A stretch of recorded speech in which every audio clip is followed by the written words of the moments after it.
Today we have a special guest. Dr. Sam Clouthier from Juniper Naturopathic will be here talking about sleep with me. Can't wait.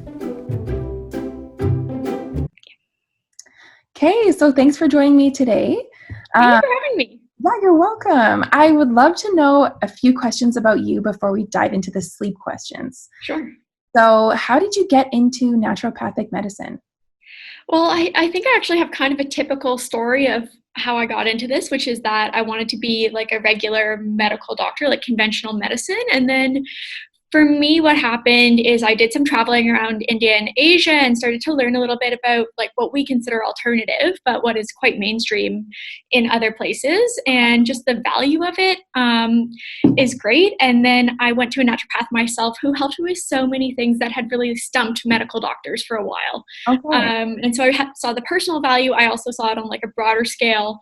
And that like really interested me. And then just seeing how evidence informed it can be, the amount of research involved, and also the amount of connection you get with a patient. Like I spend 90 minutes with my patients and you really get a really great connection with them. And I value that so much. So it kind of combined all of my interests, natural health, research, and personal connection. And like, so it was kind of the perfect career.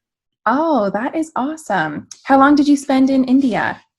That was 5 weeks. And then I spent time in Bali. I did my yoga teacher training there that was a little over a month as well. And then I grew up actually in Asia as well. So it was kind of like, Meant to be. Yeah, I've traveled around those places a bit. Yeah, that's awesome.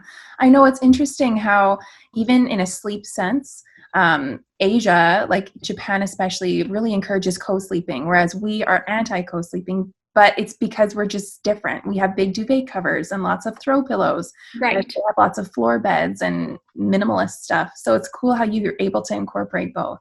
Yeah, that's such a good point. Yes. Awesome. So for the sleep questions, I would love to know how many patients come to you with sleep issues, either for themselves or for their children. I would say it's not always the main concern, but of all the patients we see, at least 80% have poor sleep. So Okay. even if they come in with something else, it could be a mood disorder, it could be weight, it could be, anything that we treat really. We always ask about sleep, and quite frequently people have poor sleep. Okay. That's interesting because I find sleep isn't the number one thing that always comes up, but it's something else. And then they're like, oh yeah, actually I really suck at sleeping too. You're like, yeah, it's not often the first thing. Oftentimes people don't realize how poor their sleep is until you talk to them about it and say, it's not normal to wake up 4 times in a night. It's not normal to take 45 minutes to fall asleep, these things. Yeah. Or it's not normal to only sleep like 4 or 5 hours a night. Exactly that too. Totally. So what is your view on melatonin as a supplement?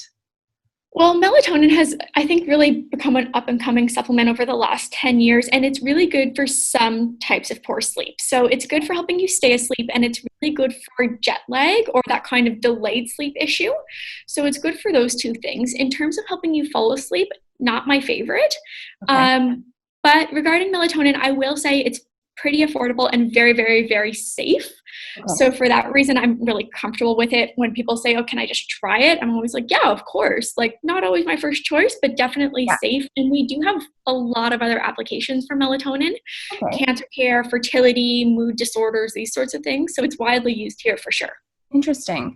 On the bottle of a melatonin jar, it usually says discontinue use after 2 weeks or consult with your physician. Right. So are there any long-term effects?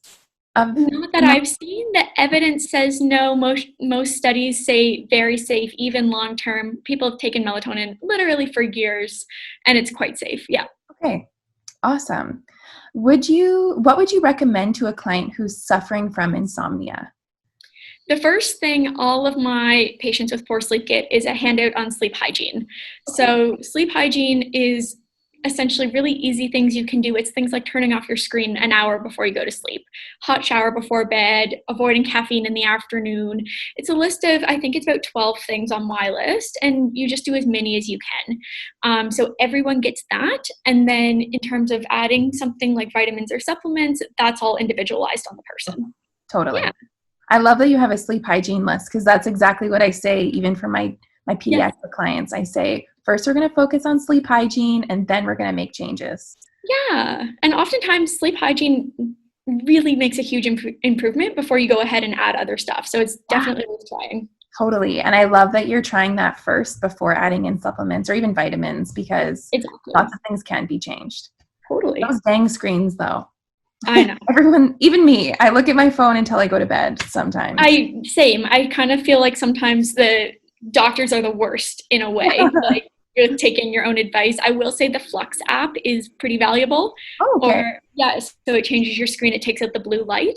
Oh, It kind of makes your screen look orangish, and it helps a little. And then the blue light glasses are available on Amazon, and they're quite good too if you really cannot get away from your screen. Yeah, I've had a few friends and clients actually that have used the blue light glasses, and they've noticed a big difference. Yeah, totally. Yeah, that's awesome. So how important would you say is consistency and routine in regards to sleep? I would put it up in almost the most important. Okay. Super, super key. I will say, when we look at things from a Chinese medicine perspective, when it comes to routine, waking up at the same time every day is more important than necessarily going to bed at the same time. Ideally, you're doing both. Okay. But if you have to pick one, everyone hates to hear it, but do wake up at the same time every day, even on weekends. So why? That's kind of the Chinese medicine perspective. I think part of it is when you wake up early, you are tired enough to go to bed at night, right? So when we get on the weekends and we're sleeping until 10 or 11, then when it comes time to go to bed, it's really difficult to fall asleep at a reasonable hour. So it's easier to control the waking up. Yeah. Okay. And would you say that's also trying to set your internal body clock? So that ideally you're not waking up to an alarm clock, you're just naturally waking up at 7 or 8. It would be ideal if we could all naturally wake up at 7 or 8. I get that that's not attainable. And even the sense of like, oh, my alarm's not set and I have to check my clock now is really disruptive to sleep. So I always encourage an alarm, because then you can sleep and not. And it will wake you up. Yeah, if you have somewhere to be. Yes. Okay. That's awesome. Have you ever noticed a link between postpartum depression or postpartum anxiety and sleep-related issues? Yeah, absolutely. We know that mood and sleep are highly interconnected. What we don't know is if the poor sleep worsens the postpartum depression anxiety, or if the postpartum depression or anxiety is causing the poor sleep.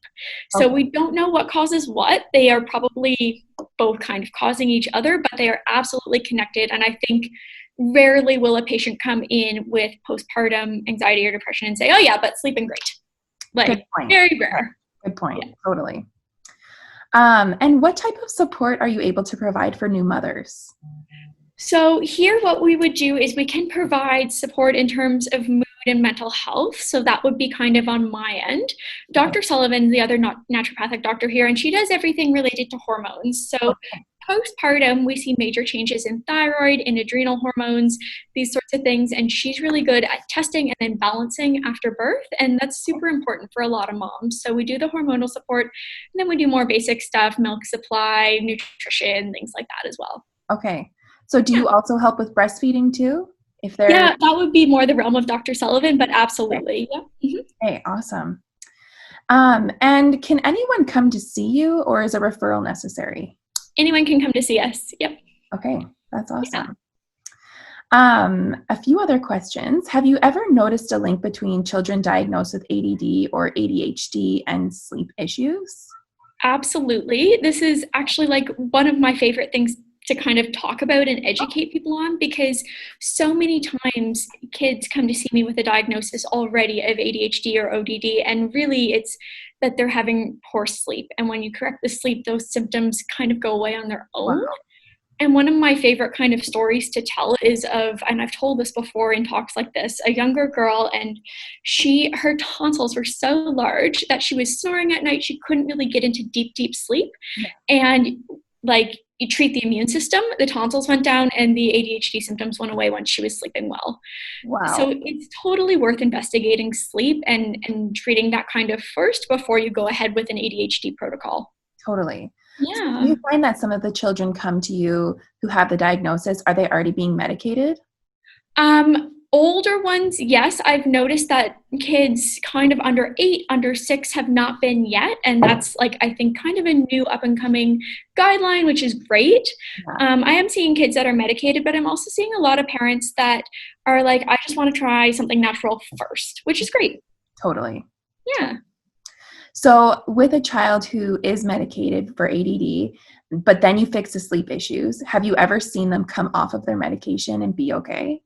Yes, absolutely. I think ADHD is one of those things, or ADD is one of those things that there are so many lifestyle treatments we have, even supplement treatments that have comparable efficacy to the stimulant drugs and other ADHD drugs that are commonly used. And so oftentimes, as long as the additional support is there and with the prescribing doctor's permission, the transition is not very difficult.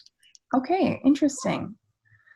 And what behavioral signs are indicative of a sleep deprivation issue in school-age children? The first one is always the inattention, difficulty focusing. The other thing we see is appetite changes and irritability. Oh, appetite changes. That's interesting.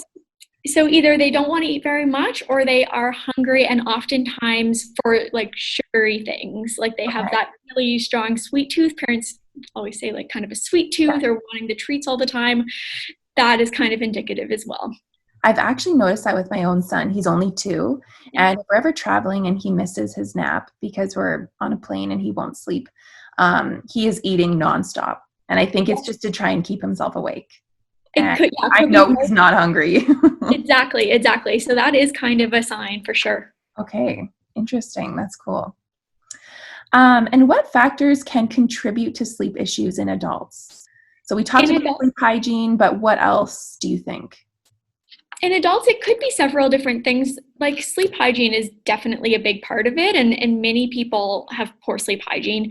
Eating before bed, and like I know there's times when you're quite hungry, and we can talk about that too, but eating before bed, having coffee too late in the day, all these, like you said, sleep hygiene type of things. But poor sleep is also linked to things like mood disorders, poor digestion, neurological concerns, hormonal changes, all of these things. So if you're getting poor sleep, or having poor sleep, it is worth doing an entire workup to find the root cause for sure. Okay. Yeah. And is an entire workup like the initial appointment with you?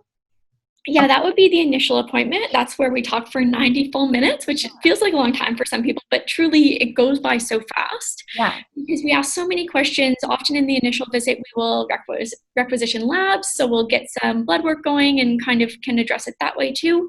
And then, yeah, you get a really good holistic picture of the entire sort of, I guess, the health picture, and then you can treat the root cause. Yeah.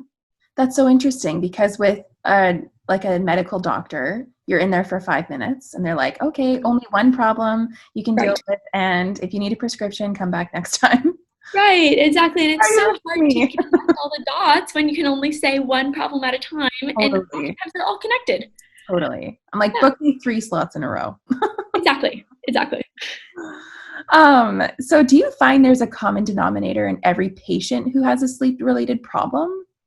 So is it like alcohol consumption, a medical issue, screen time, or not really?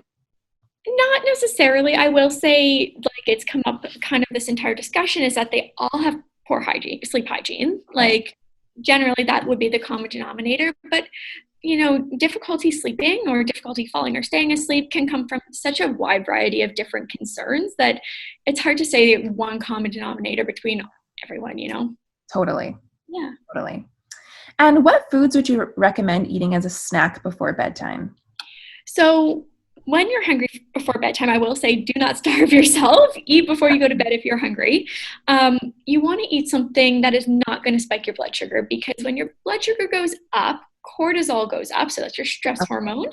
And cortisol actually suppresses our own endogenous, so the melatonin that we make ourselves. And that's exactly what we don't want to do. Yeah. So usually what we recommend is a healthy fat. So I would say go for an avocado if you can. You can do plain Greek yogurt. You can do like nuts, things like that. You want something that's relatively easy to digest but isn't going to spike the blood sugar. Okay. Yeah. Would cheese also fit in that category? Totally. Yep, that counts. Okay, cool. And do you recommend taking supplements to help induce sleep? So like cherry juice, valerian root, melatonin. Yeah, I do often treat sleep with supplements and vitamins, because just sleeping poorly causes so many other health concerns. Right? We talked about earlier, it causes you to crave sweets and eat poorly during the day. It affects your energy levels. It changes your hormones in the day. All of these things we worry about. So I think treating the sleep is really important.